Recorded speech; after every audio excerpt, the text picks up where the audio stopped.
This is my video where I'm contributing to the ninth pellet flyer phenomena videos that you see on YouTube. I'm going to be bringing up some concepts that sound like over the top here, so I'm just going to, but that'll be at the end of the video. Let's get to it. If you have double-aught buck shotgun shells that are packed as 9 pellets, the packing is done in a 3x3 arrangement that looks like this. The other set, just rotate it slightly so you have a round ball here, a round ball here, and a round ball here. Now the packing lengthwise in the shotgun shell is not the same dimension as this round diameter here I'm presenting as the interior of the shotgun shell itself. I want to point out some things here. This has been bothering me for a while, but I'm going to point out a really extreme example. Let's say you take a shotgun shell and you fill it with pellets that are just slightly under half the diameter of the inside of the barrel. Whatever bullet, whatever cartridge you're firing, whatever interior dimensions the actual barrel you're using has. You could have 2 large pellets in here and they could jam fit in the barrel and they'd have to try to come out single file. That would be inefficient. Now this is, you can see all the dead space between them, but this is pretty efficient. The only way to make it more efficient is to have a larger number of smaller pellets, hence like number 4 birdshot, or excuse me, buckshot being fired out of shotguns a lot. But anyway, when you get to 3 of these, instead of it jam fitting, because obviously this dimension here isn't matching, but when you get 3 of them in here, and because they're packed this way in the first place to get as many of them into the shotgun shell as possible, you end up with a situation where you're creating another jam fit. I'm going to call this the optimal, quote-unquote, jam packing problem through the forcing cone. When a shotgun shell is fired, it goes into something that's found in all guns, a slight funnel shape, usually fairly slight, that forces a single bullet or lots of pellets, in the case of shotguns, into the final bore diameter.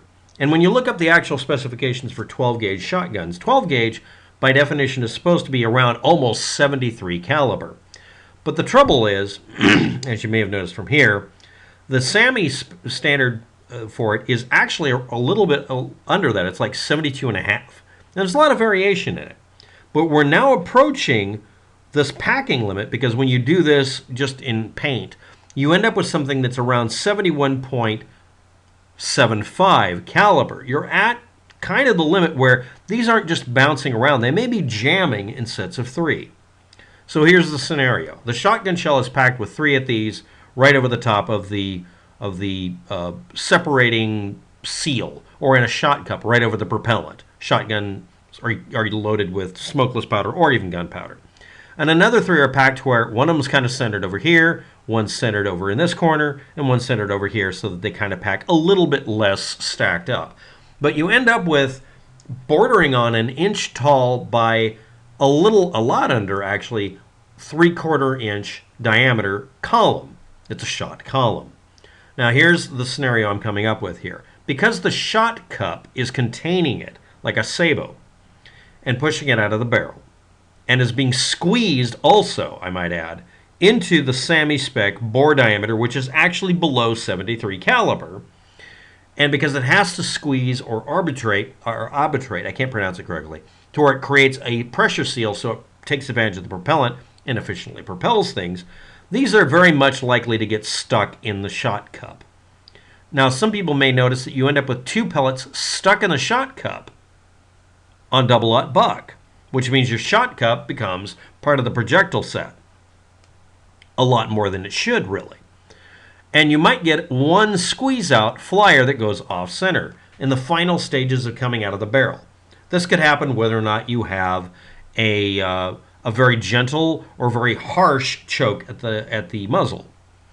So where's that pellet coming from? I am stating in this BS level, not so sciencey video, that this could be coming out of the top of the shot cup, because 2 of them are just chaos here, chaos principle. 2 of them may act as a compelling mass to force out 1 pellet. Or that 1 pellet could be a compelling mass that's higher and end up having an inertial reason or whatever to come out and have more dynamics to it. Or it may be shot deforming in firing. Now, the most likely thing here is, in my opinion, is the jam packing. Since two of them are suspiciously, I'm seeing a couple of videos where two of the pellets are staying stuck in the shot cup, that could be the last one coming out of the barrel. Or it could be the first one. Either way, my assertion here is the ninth pellet flare phenomena is caused by trying to optimally pack it, and you create a situation where you create the 50-50 or the coin flip. This requires that if you have three items in a packed space like this, one of them has to come loose first rather than two. And in those instances, which would be, I'm assuming at this point, more often, it would be either out of the top of the shot column or at the bottom, you'd end up with one pellet being forced out of the group more laterally, simply because there's more mass from two pellets pushing on that one pellet. And it could be that the one pellet coming out is the heaviest or the lightest. And the thing is, you're creating a situation where the balance is so fine-tuned here to cause this that it would almost only be 1 out of 9 pellets. But it could be 2, front and back, and that the mid group, the 3 in the middle, would be the ones that would be most consistent. This is got a lot of variables to it. I'm not saying this is accurate. I'm just saying that when you do this physical arrangement of pellets, you find out that you're very near the SAAMI low end for the diameter you're allowed to have for your quote-unquote shotguns being 12 gauge, quote-unquote.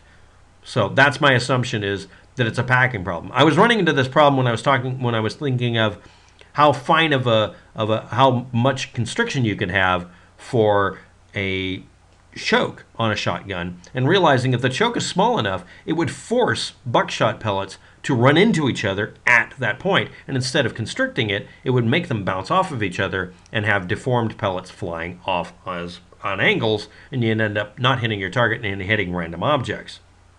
Anyway, that's it for the video. Thanks for watching. Have a good day. Good luck with that. And that's my 2 cents, and it isn't even worth that because of inflation. Good day.